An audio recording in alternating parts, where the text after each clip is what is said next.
지난달 가계가 은행에서 빌린 돈이 6조 원 넘게 늘었습니다. 정부가 주택 공급 물량 축소를 핵심으로 한 8.25 가계부채 관리 방안을 발표했지만 별다른 영향을 미치지 못한 모습입니다. 지난 2010년부터 5년 동안 증가한 액수 평균의 4배에 달할 정도고요. 관련 통계가 집계된 2008년 이후 역대 두 번째로 높은 수준입니다.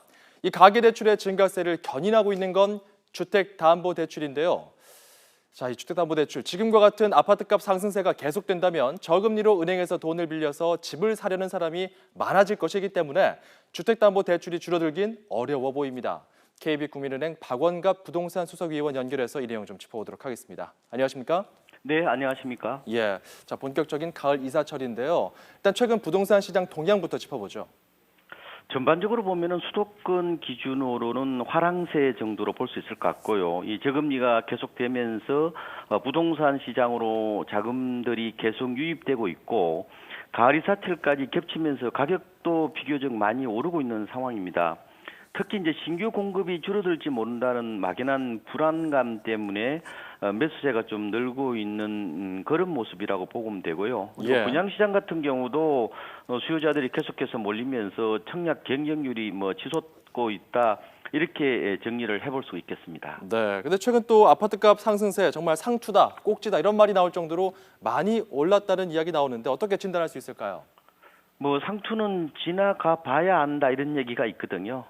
집값은 점술과 영역이다 이런 얘기도 많이 하는데 알아맞히기는 쉽지 않은 것 같습니다. 지금 장세가 재건축 테마 장세거든요. 그러니까 재건축 분양가가 워낙 오르니까 재건축 대상 아파트 단지들이 우리도 저 정도 분양가를 받을 수 있겠군 하는 기대를 하고 그게 이제 시세에 반영이 되는 건데 말씀하신 것처럼 단기간 너무 많이 올라서 부담스러워하는 측면들이 있는 것 같습니다. 그리고 아까 말씀하신 것처럼 수출 경제도 불안한 상황이고 대출 규제도 이제 본격화된다고 하니까 그동안 나오지 않는 매물들이 좀 나오고 있는 것 같아요. 그래서 호가는 아직까지 크게 빠지고 있지는 않지만 그동안의 매수세 우위 장세가 약간은 수그러드는 그런 모습들이 나타나고 있다 이렇게 보면 될 것 같습니다. 그래서 앞으로 좀 상승을 한다 하더라도 상승폭은 극히 제한적이지 않을까 이렇게 분석이 됩니다.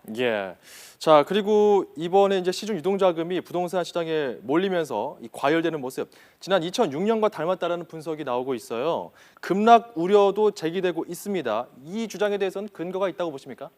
일단은 10년 주기설 측면에서 보면 비슷한 면은 있습니다.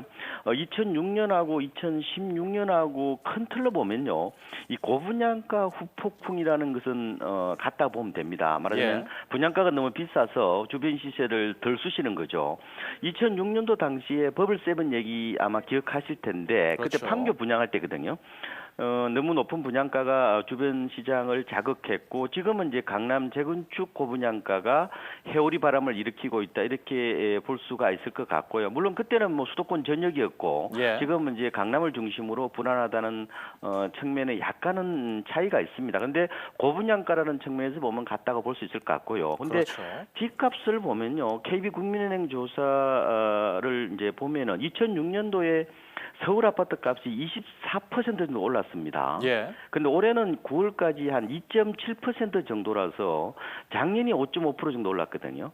그러니까 앞으로 이제 한 3개월 정도 남았는데 지난해 수준으로 이제 크게 미치지 못할 것 같다.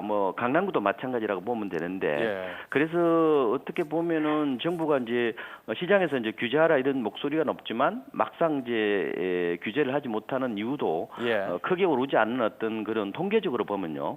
그런 데이터도 있는 것 같습니다. 근데 아까 이제 급락 가능성 부분은 내년부터 입주 물량이 이제 많기 때문에 전반적으로 약간은 조정을 받을 수는 있겠지만 급락 가능성은 현재로 보면은 가능성은 그렇게 높지 않다 저는 이렇게 보고 있습니다. 알겠습니다. 오늘 말씀 고맙습니다.